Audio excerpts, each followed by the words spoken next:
السلام عليكم kusoo dhawaada mawduuceena maanta waxaan ku eegi doonaa dhacdo la yaab leh oo isbuucii la soo dhaafay ka dhacday gudaha dalka Hindiya dhacdaasoo adduunka iyo guud ahaan gudaha dalka Hindiya ka abuurtay hadalhayn iyo la yaab aad u badan kadib markii haweeney u dhalatay gudaha dalka Hindiya ay dacwad la yaab leh oo aan nooceedo kale hore loo arkin ay ka gudbisay saygeeda ama ninka qaba xitaa dacwadaas ugu dambeyn ka liftay in qaadiyaashii ama garsoorayaashii maxkamadda ay la yaabeen nooca dacwada laga soo gudbiyay ninkaas isla markaana ay ugu dambeyn gaartay inay yiraahdaan dib ayaan ka qaadi doonaa ama dib ayaan ka eegi doonaa qaadista dacwadan kusoo dhawaada muuqaalkeena maanta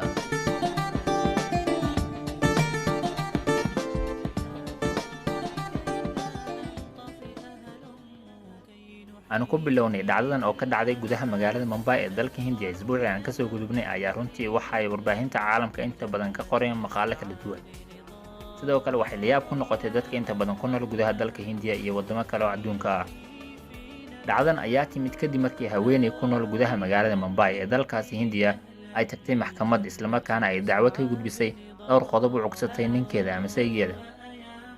in haweeney ay baxday isla markaana maxkamad ay tagto oo ay dacwad ka gudbisay saygeeda oo wax iska caadi ah inta badan adduunka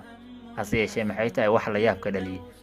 ka dhaliyay ayaa noqday runtii qodobada ay ku qortay maxkamadda horteeda isla markaana ay ku qortay warqadda qodobadaas oo ay ku eedeysay ninkeeda qodobadaas ayaa noqday waxyaabaha ugu hadalhaynta badan ee adduunka inta badan soo jiitay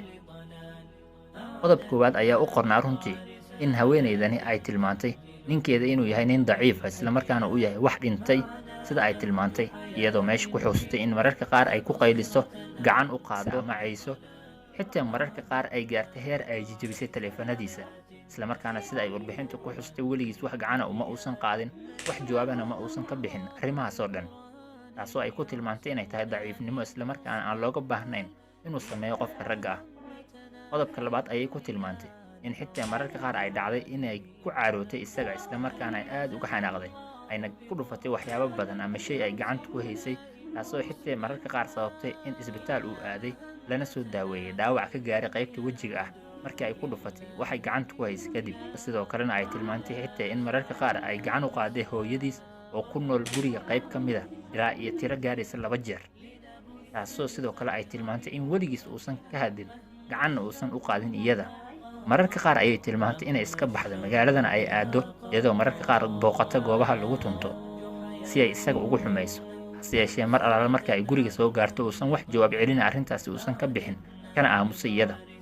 arrintan ayay ku tilmaantay inay tahay arrin ay aad ula yaabtay runtii marnabana aysan aaminsanayn in qof noocaan oo kale uu adduunka ku nool yahay taasoo ay ku tilmaantay damiir xumo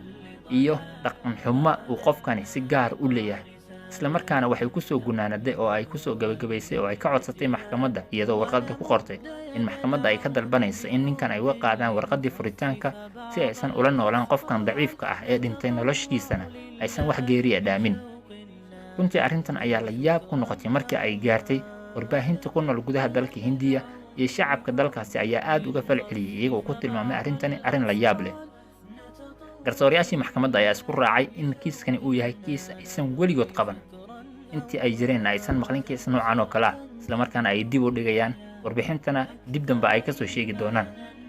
runtii arrintan ayaa caalamka iyo guud ahaan dalka Hindiya waxay ku noqotay la yaab iyo fajac kadib haweeneydan qodobada ay u codsatay isla markaana ay ku eedeysay ninkeeda dadku waxay filayeen in dambi ama dhib uu u geystay ay ka dacwoon doonto hase yeeshee ma dhicin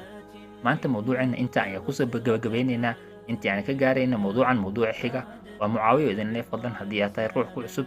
daawashada muuqaalkan fadlan nagu soo biir saaxiibadeena ka mid noqo oo saar subscribe tan iyo barnaamijkeena xiga sida ay nabadgelyo wassalaamu calaykum waraxmatullaahi wabarakaatuh